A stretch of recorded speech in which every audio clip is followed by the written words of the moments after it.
Good afternoon. Welcome to the Harrisburg Rotary Club today on this chilly November day.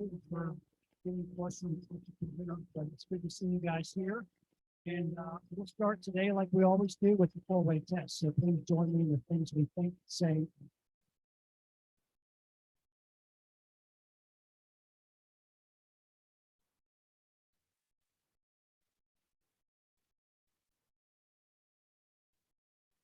Today's song is led by Les singing God Bless America.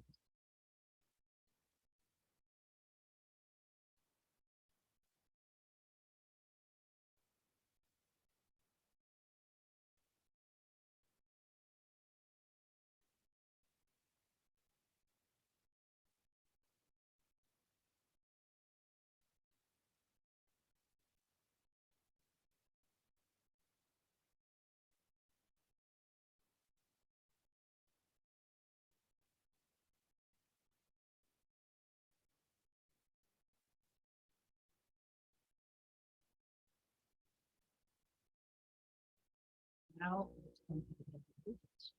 The Pledge of Allegiance.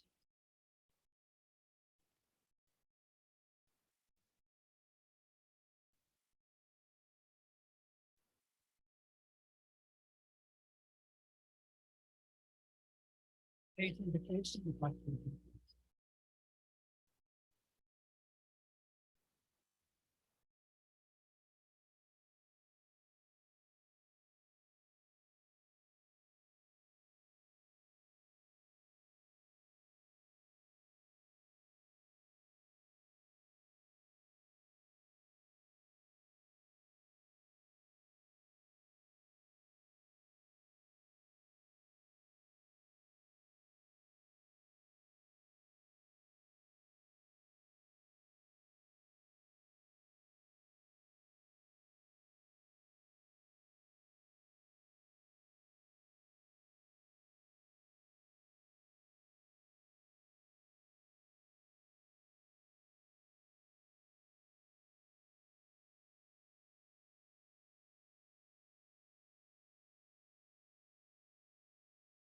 and will you come up and introduce our guests and visitors?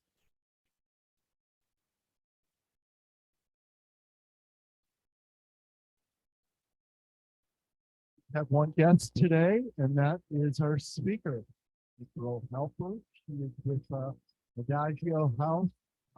Noah, do you want to say?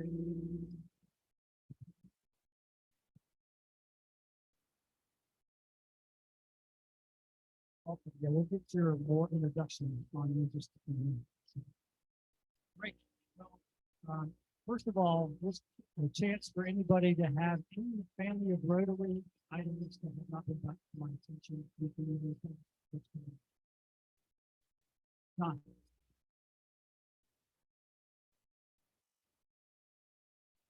Yes. Can you raise your hand or stand for a veteran, please? Thank you. Steve? All right, great. Yes, thank you to the veterans, John. Thank you for bringing that to our attention. And again, thank you to those in the club that helped in the Veterans Parade. We just had a board meeting and we're discussing the success of that and how we can even help the greater ones.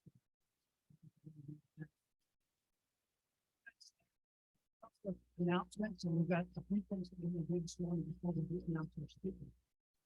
A reminder that there is no meeting here next Monday, November 21. Hopefully, some of you signed up for National Month, the philanthropy event in Regional Madison. We will not be meeting here. We'll be seeing meeting here on November 28. Event that I want to bring to your attention, it's exciting. This club has evolved this past summer to an additional large fundraising event, which was Valley Fest. And it was very successful, raising $33,000 for mostly for child care. And so this well, it's actually after Thanksgiving on November 30, Mass Nothing is hosting a reception for us as Rotarians and the representatives from those charities that were supporting those funds will be present. It'll be 4 to 5:30 p.m. Third floor, the ski lodge, refreshments, drinks provided, no cost to you. really love to see as many Rotarians. It's a great networking event, but also to show some love and support to these charities that our dollars went to. So that's November 3rd, 45. So with that said, I want to introduce a new member. And so I'm going to read the introduction.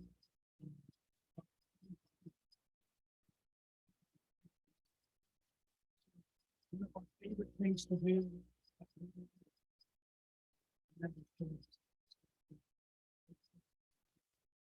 So fellow Rotarians, my privilege and pleasure today to welcome the membership in our club, Ken Donnie, whose name was proposed by Ken First. And please welcome Ken as a member of the club. Ken and Ken, while I finished reading the formal introduction. Ken, you've been approved for membership in this club because we believe you to be a worthy representative of your vocation, interested in the ideals of Rotary, and willing to actively participate in the service activities of this club. Rotary's official motto is service above self, and the object of Rotary is to encourage and foster the idea of service as the basis of worthy enterprise, and in particular to encourage and foster.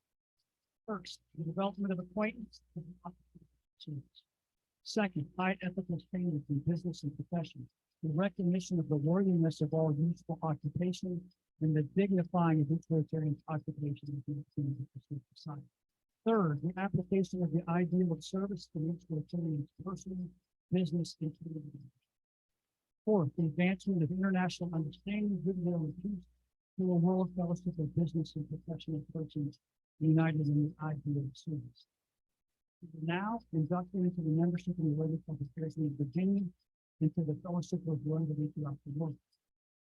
So,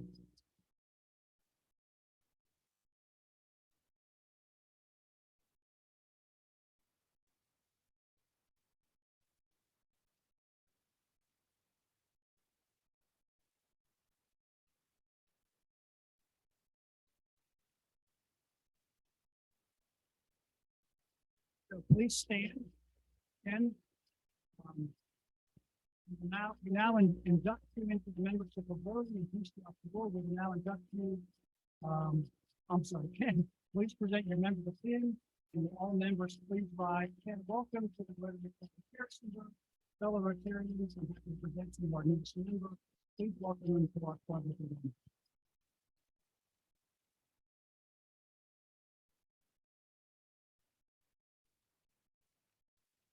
So now comes the fun part. We get to hear a little bit from Ken and his comments.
may not know that Ken also has done a lot of speaking competitions and very good speaking. So, man, I might have you coach me in how to do an introduction.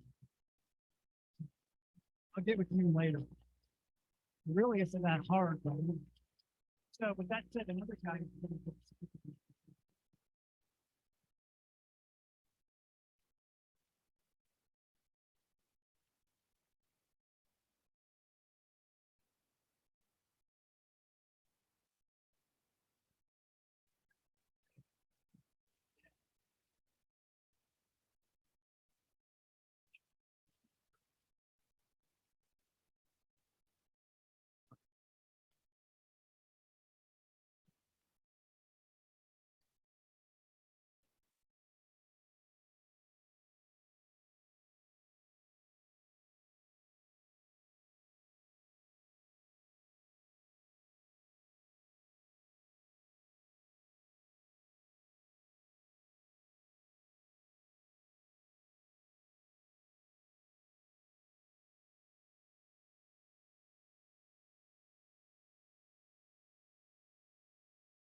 for 3 hours if you want, and you can go get groceries or take a nap or read a book, whatever you need to do.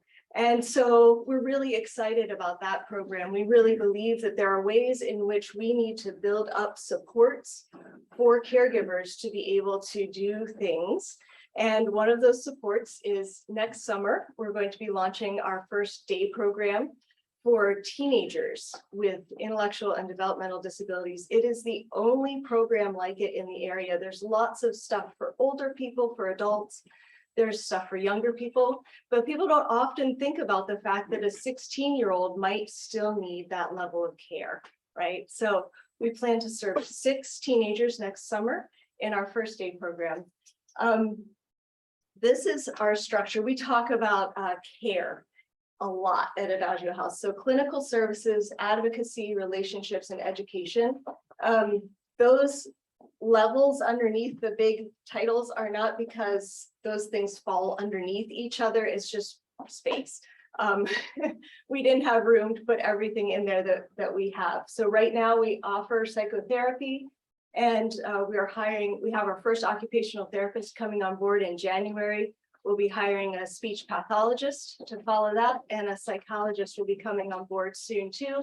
And then we'll be offering multidisciplinary assessment. If you're familiar with the assessment process, that right now is about an 8-month wait. If you go to JMU or UVA or Johns Hopkins, I'm not sure if right now they're taking anyone because their wait list is so long.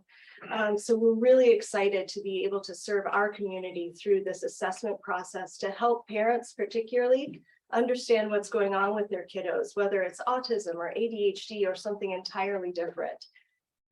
We do a lot of advocacy, and I'm hoping to strengthen that arm of our business as well, to start to think about the systems that need to be changed for us to serve those who are most marginalized even better.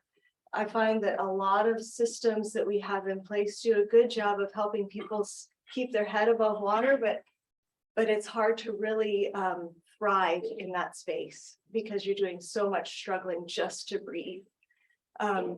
So we're working on that. Relationships are a growing part because of the pandemic, causing our clinical services to really blossom quickly.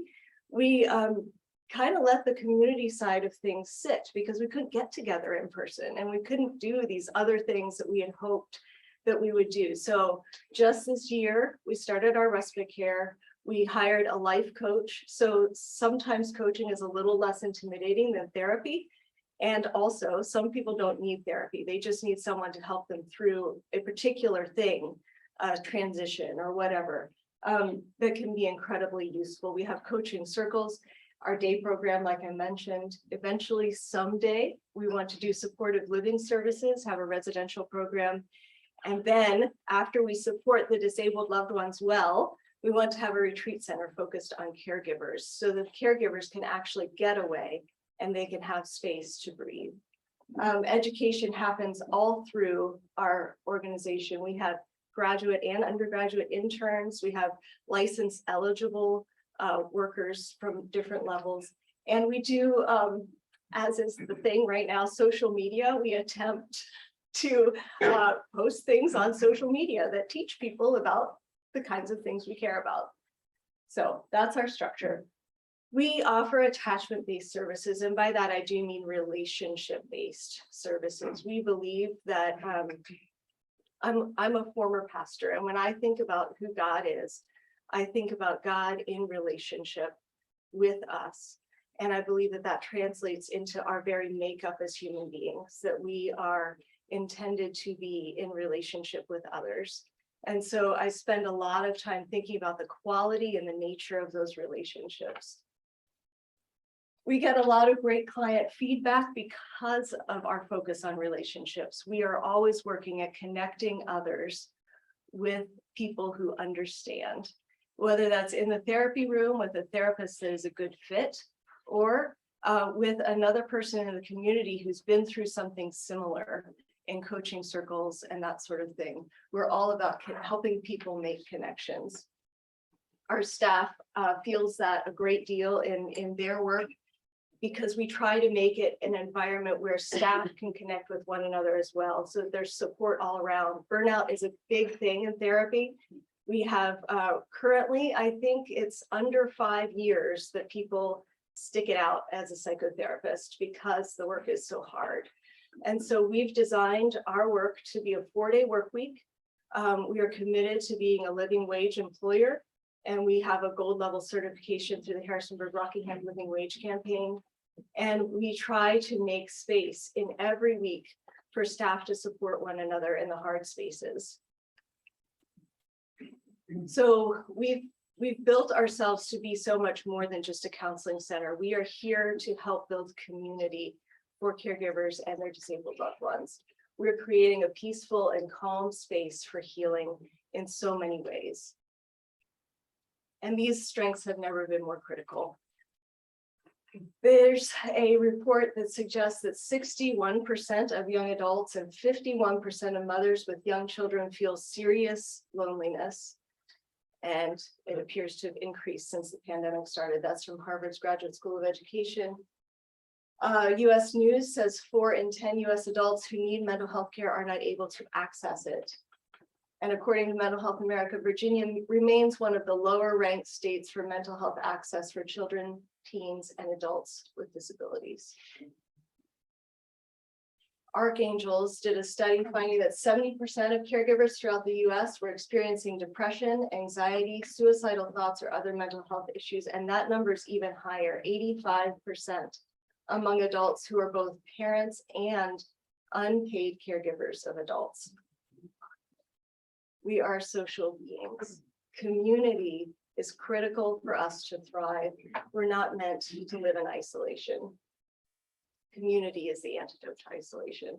So we're building a healing community through belonging, support, and purpose. We believe that it's not necessary for you only to be accepted. You also need to have support, and you need to have meaningful participation in the community to feel like you are not isolated, you are not alone. There's something you bring as well. So we're working at that on every level of our organization. The desire for belonging is integral to who we are. John Bowlby found this out when he first started attachment theory after World War II. He studied orphans, and he discovered, he came up against Sigmund Freud, who, do you remember what Sigmund Freud thought we were all driven by? Yeah. And John Bowlby said, no, it's not sex, it's relationships. And he got laughed out of the room. And for 50 years, no one listened to John Bowlby. And for 50 years, John Bowlby went around the globe doing studies, and he found the same patterns that existed in post-World War II London existed in small tribal communities in Africa. And so those relationship patterns transcend culture, they transcend ethnicity, they transcend how we are in cities or remote areas in the globe. And that to me is fascinating. And the framework for that is that our first drive is the drive to belong, the drive to be in relationship with one another. And so it's deeply held inside of us. Belonging is essential. And so Adagio House is a community of healing that welcomes every beautiful individual just as we are. We're a welcoming community of healing, and this is our mission statement. We're a nonprofit organization reimagining care through clinical services, advocacy, relationships, and education, regardless of ability, identity, or status. And a lot of people say to me, why do you have to fundraise? There are a whole bunch of clinical agencies out there that are for-profit agencies, and they're doing really well, right? So why are you a nonprofit? You take insurance, what's up?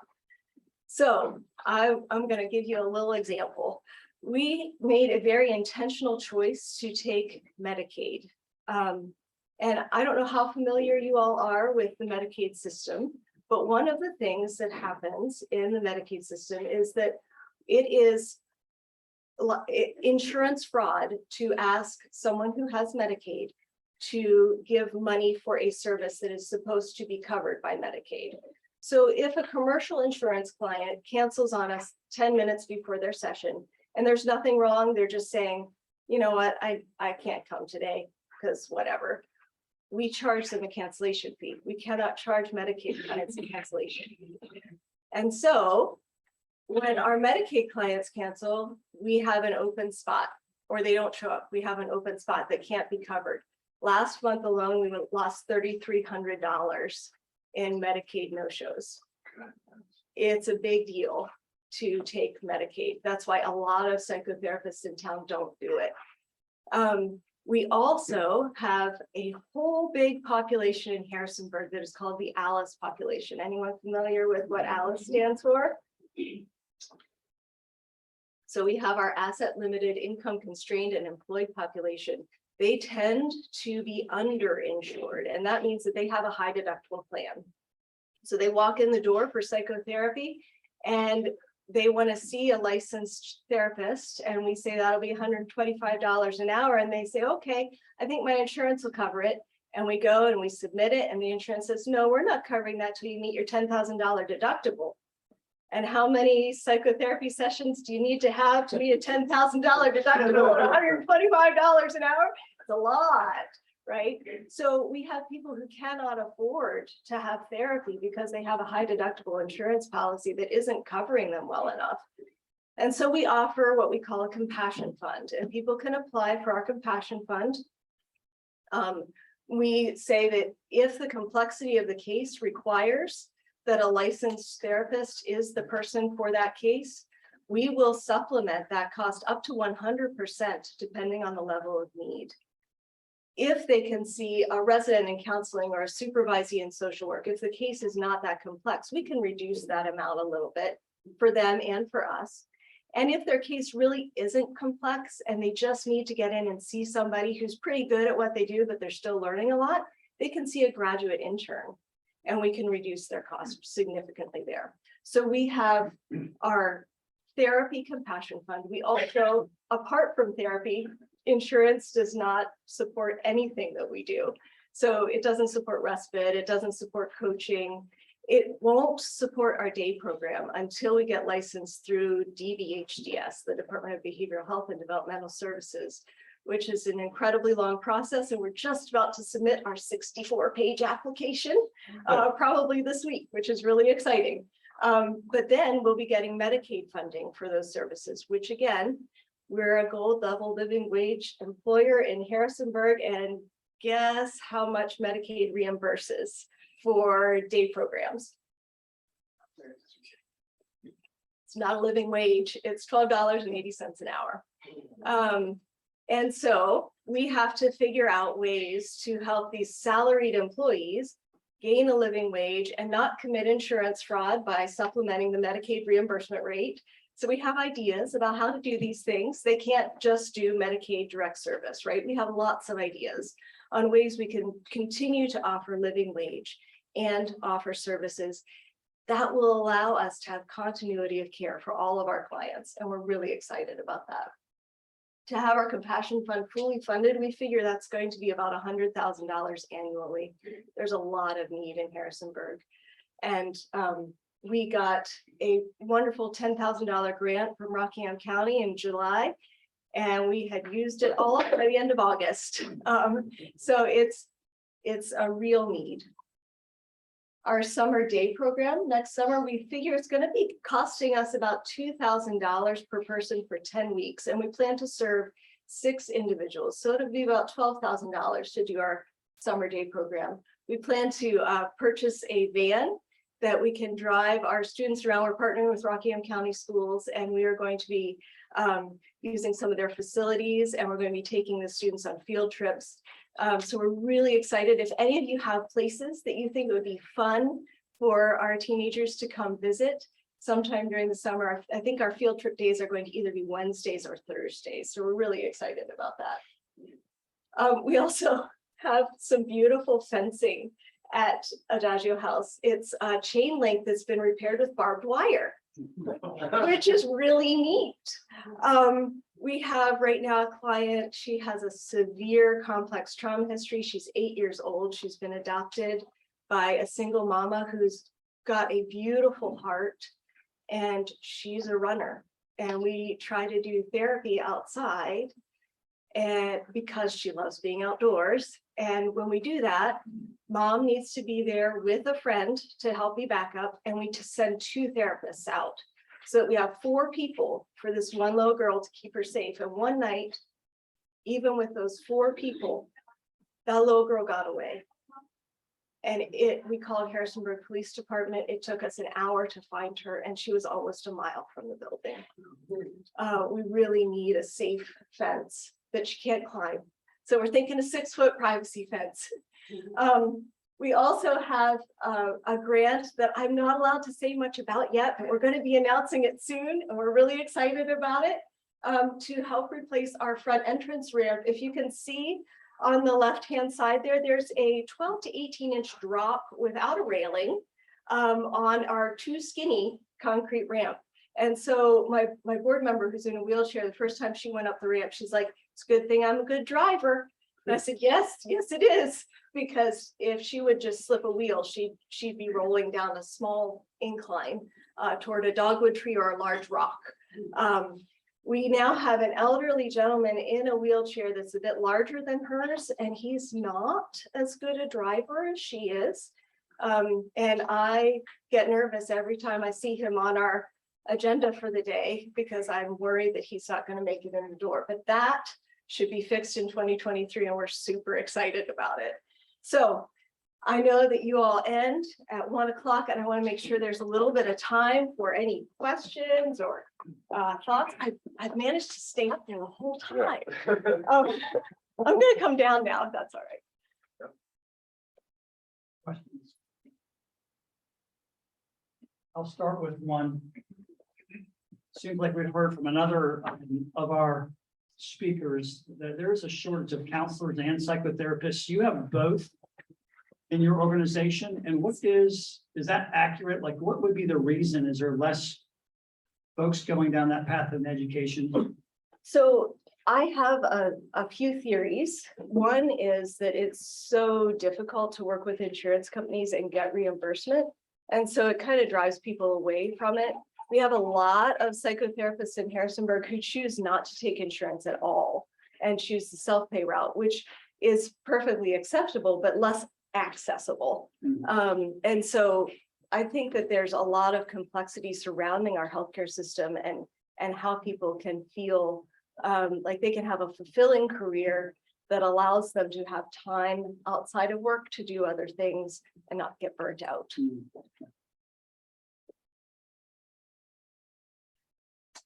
Yes. Where is Adagio House located, or? Yeah, so we are at 1000 Chicago Avenue. We're set back behind some townhouses, and we keep hoping that someday we could buy some of those townhouses for our supported residential program, but we'll see.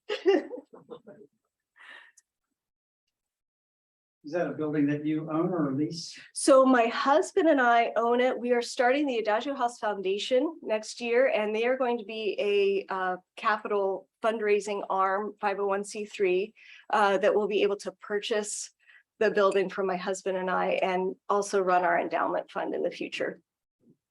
And hopefully some of you, or most of you, remember that was one of our service projects. Noah went deeper than most of us, but others were involved as well. And so I'm glad we got a chance to do it. So very informative. Thank you for sharing for us today. Let's give her a round of applause.